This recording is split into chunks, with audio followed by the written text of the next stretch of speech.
is that strips our mind from being clear-minded, right? That takes our clear-mindedness away.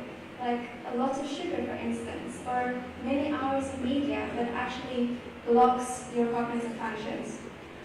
And then Luke 21:34, take heed to yourselves, lest at any time your hearts be overchanged with surfeiting and drunkenness, and the cares of this life, and so the day come upon you unaware. Now the reason why I chose this verse is because it says at any time. And during the holidays, it's also at any time, right? Okay. So tips. This is just a list of a few tips. I think I forget to... there we go. Alright, so these are the few tips that I've chosen this morning, and we're going to go through them one by one. The first tip is remember what truly matters, and then to set a goal as a family, and then to strategize together. We're going to talk a bit about the strategy there. Alright, remember what truly matters. So what makes Christmas and New Year's truly memorable?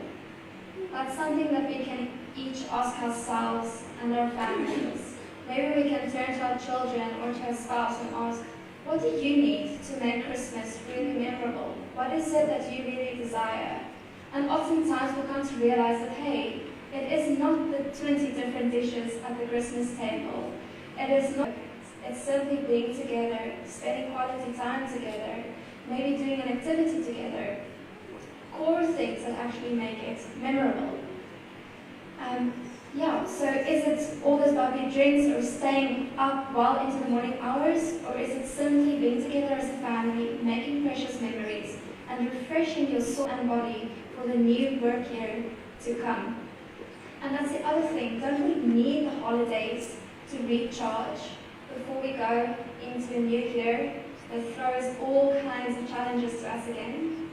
And what's a better way to refresh during the holidays than to actually take care of our health? Alright. So tip number 2 is to set a goal as a family. And I would highly encourage everyone to maybe do this as an activity, come together and see what goal can you come up with. It can be kid-friendly, it can be something really close to your heart, maybe really close to your fitness schedule. So some ideas up on the screen is to drink more than 2 liters of water every day, and then you keep up this goal during the whole of the holidays, school holidays, Christmas and New Year's. Keep to an exercise routine. It doesn't have to be anything hard. It could just be, I want to exercise for 20 minutes every single morning. Keep to a healthy bedtime. Go cycling 3 times a week. Or to spend less time on media, or to spend more time in the outdoors.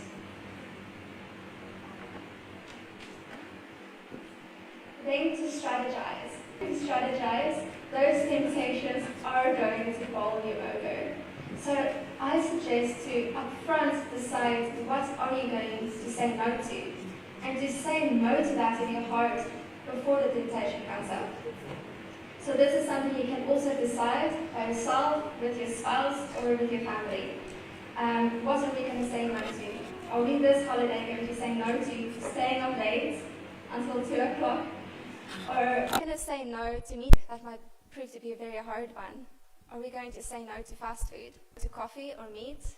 What do we now decide to say no to, so that when the temptations come up, also from maybe extended family sides, that we are ready and we know already and we've already answered to ourselves how we're going to respond to that temptation. Next on strategize is to also discuss how are you going to deal with possible difficult situations. I belong to, my mother is one of 6 children, so I have many uncles and aunties and many cousins. So Christmas at my grandparents' place is always a very big event.